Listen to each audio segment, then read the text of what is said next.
کیا کبھی ہم نے سوچا ہے کہ خلافت صرف ایک سیاسی نظام کا نام نہیں بلکہ ایک ایسی عظیم ذمہ داری ہے جو صالح انسانوں کے کندھوں پر قائم ہوتی ہے۔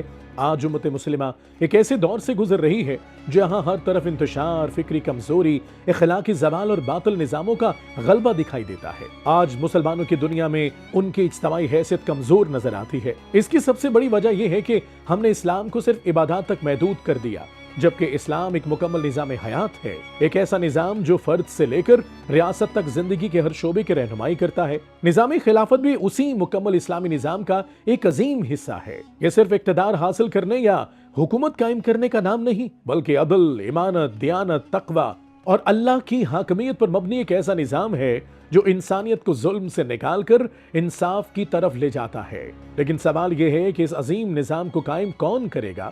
وہی افراد جو خود قرآن و سنت کی تعلیمات کے مطابق اپنی زندگیوں کو ڈھال چکے ہیں۔ تاریخ گواہ ہے کہ نبی کریم صلی اللہ علیہ وآلہ وسلم نے بھی سب سے پہلے افراد کی اصلاح فرمائی۔ مکہ کے معاشرے میں ایمان، کردار، صبر، اخلاص اور اللہ کی اطاعت پیدا کی گئی۔ صحابہ رضوان اللہ علیہم اجمعین کی تربیت کی گئی، ان کے عقائد کو مضبوط کیا گیا، ان کے اخلاق کو سنوارا گیا، ان کے دلوں میں آخرت کی فکر اور اللہ کے دین کی محبت پیدا کی گئی۔ پھر انہی افراد نے مدینہ میں ایک ایسی اسلامی ریاست قائم کی جس نے دنیا کو عدل و انصاف کا حقیقی تصور دیا۔ آج اگر ہم واقعی احیاء خلافت چاہتے ہیں تو ہمیں سب سے پہلے اپنی ذات کا محاسبہ کرنا ہوگا کہ کیا ہماری زندگی قرآن کے مطابق ہے؟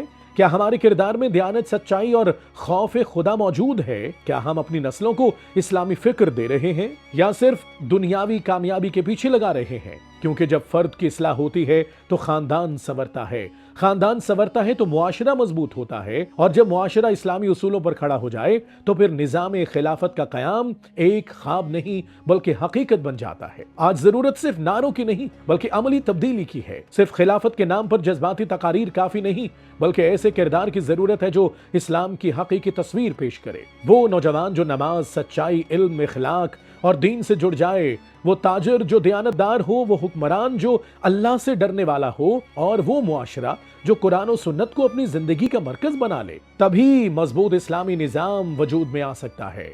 کیونکہ نظام خلافت کسی جادو سے قائم نہیں ہوگا، یہ صالح افراد، بیدار ذہنوں اور اللہ کے دین سے مخلص وابستگی کے نتیجے میں آئے گا۔ اگر ہم واقعی امت کی عظمت واپس دیکھنا چاہتے ہیں تو آغاز ہمیں اپنی ذات سے کرنا ہوگا۔ اللہ تعالی ہمیں اپنی اصلاح کرنے، قرآن و سنت پر چلنے اور اسلام کے حقیقی نظام کے قیام کے لیے مخلص کردار ادا کرنے کی توفیق عطا فرمائے۔ آمین۔